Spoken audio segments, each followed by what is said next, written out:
These poems are of a different ilk in some ways, and you'll discover that. These are poems that people have liked, some of them about my family. This is called Jonah and the Whale. I want to swallow you whole as Jonah swallowed by the whale, to rest inside my breast, pregnant with your love. I want to swallow you whole as bread fresh from the altar, across the sentient sphere, unannounced, fused. And this is a poem we were given a challenge to choose something of Walt Whitman and to complete it. And it's called Within the Tops of the Houses, a conversation with Walt Whitman about crossing Brooklyn Ferry. The scalloped edge waves in the twilight, the ladle cups, the frolicsome crests and glistening, the stretch of fog growing dimmer and dimmer, the gray walls of the granite storehouses by the docks. On the river, the shadowy group, the big steam tug closely flanked on each side by the barges, the hay boat, the belated lighter. On the neighboring shore, the fires from the foundry chimneys burning high and glaringly into the night, casting their flicker of black contrasted with wild red and yellow light over the tops of the houses and down into the clefts of the streets. I catch the aroma of factories and the sea air, just beyond the outskirts of the granite storehouses that marked our presence. Within our homes dotting the shoreline, my grandmother hosts Sunday dinner and our weekly talent show. The rug is rolled up as we exit the table of elegance. Gaga's fabulous meals reflected in the glistening crystalware. Now we watch as her foot presses on the brake, awaiting the magic of her player piano, and we are ready to perform. Our homes have stood erect, awaiting those who journey across the river day in and day out. We remain creating life together. And this is called Mary's Song, in honor of Our Lady. It isn't that you need to slip inside of me, releasing stored up memories that span the centuries, to wed with mine and bear the fruit of love. If it were so limited our communion. Rather, bathed in virtue, where listening becomes incarnate in the exchange, where one and one make three or more. From awakened bodies, like some symbiotic afterbirth, restored, we await restoration. It wasn't clear that heaven awaited a response, that buds pretending at their growth but stilled to listen for a reply while echoes from a primal past passed before my eyes. And yes, was my response, and yes to angel words, and yes to mystery of repair, where once the heavens shook with grief and landscape filled with loss. And this is a Halloween poem, Trick or Treat. My thoughts appear as incense celebrating the peace and sacredness of the ordinary. As a child, my neighborhood teemed with German immigrants.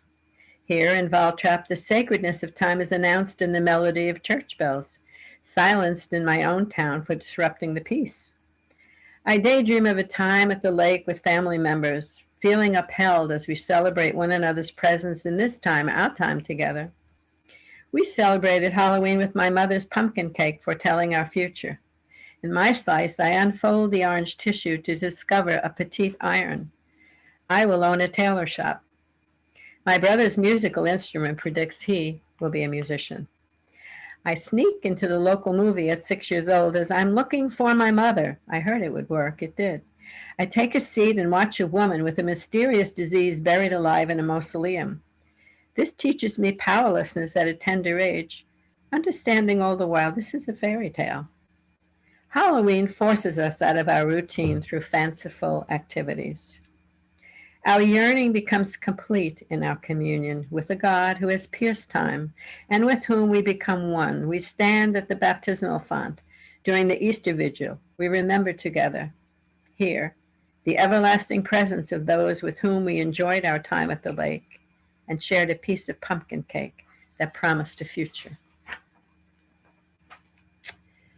This is called Our mother, Frida. When we were kids, she had this way of making everything seem important. Like some mystical brew, when Christmas came, we paid attention to the way we would make eggnog. It was important. Half a grapefruit with a cherry in the center waited at each place setting before our Thanksgiving feast. Never just 10, always family from Queens or Brooklyn, carrying the little box of treats from an unknown bakery. Wandering around the campground, she'd say, "Let's get fresh eggs from the eggman. Nothing as delicious as peppers and eggs with fresh eggs." It was important. Sardi's for cheesecake. It was the best in the world. Or to Junior's for apricot prune pie. Nothing like it. We were told we were enjoying the best there was, and we knew it. Nutmeg and oatmeal, sage and meatloaf if you want it tasty. Nothing like homemade cake with strawberry icing, except for the cupcakes with the different icings: vanilla, strawberry, mocha, lemon, chocolate, and coconut. There was a bottle of black raspberry White Rock soda on a hot summer's day. We each had a small glass. "This is a real treat," she would say. We thought it a luxury because she relished it. Every holiday, every transition we celebrated while expecting a good deal of flexibility, resilience, and simplicity in managing complicated family life. Our disappointments with one another haunted our spaces as we were urged on to forgive. If you can't do it, then do it for the love of God. That was always a deal breaker and taught us we were up to it. Mercy comes free of charge and frees us of unnecessary baggage that comes with imperfect people in an imperfect world. She'd endure sitting next to our father for Sunday night TV. He'd be amazed at the talent on Ted Mack's Amateur Hour. She loved to see my father's wonderment as she rolled her eyes, completely bored. She was an intellectual. She told us how she trained all the men in her agency. She was a whiz in math. She would give me the correct answers to my algebra problems, but couldn't tell me the steps she took. One handsome young man cried, "Frida, I know you should have this promotion." She was telling us he was as enmeshed in gender oppression as she was. "Yell and you'll hear your echo," was how she encouraged us as we walked under the little underpass in the cemetery. It was exciting because she told us what we were doing together mattered. It was ours for the taking. "Yell," she said, and we did. So respectful of the Chinese and Jewish sections of the cemetery. See how Jewish people honor their dead by showing they were here? You can put a rock on their grave too and pray for them. Isn't that a lovely symbol? Walking into the Chinese cemetery, she pointed out the food left for the dead. How loving. It was important. We were young and didn't know how to create life or how to think in a meaningful way about life. She gave us the words and stoked our imagination. Her love provided a space to wonder. It was important. And this is my last one. Riding a tourist bus in Bar Harbor, Maine. I'm loving the motion of the sightseeing bus driving through Maine and the smell of the leather seats. Gazing out of the window of beautiful Bar Harbor and watching my grandson exchanging pleasantries with the old woman in the seat up front.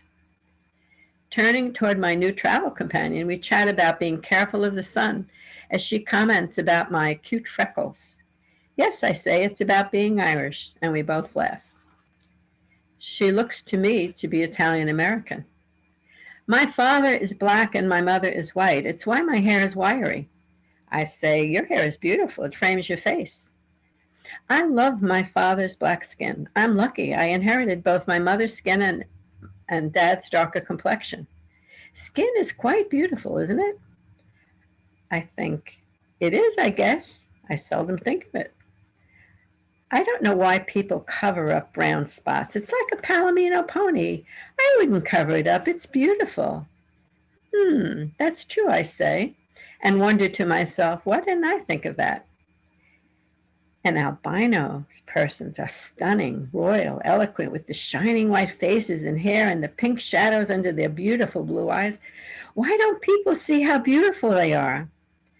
I don't know. People have trouble with difference. I say, "You are quite insightful for a 10-year-old girl." Observing her face illuminated by excitement and love, I motion to her grandparents as we leave the bus. I don't know much about Maddie, but I know she's special. Take care of her. She will do great things one day. I am quite sure of this. God spoke to me through her today. That's it.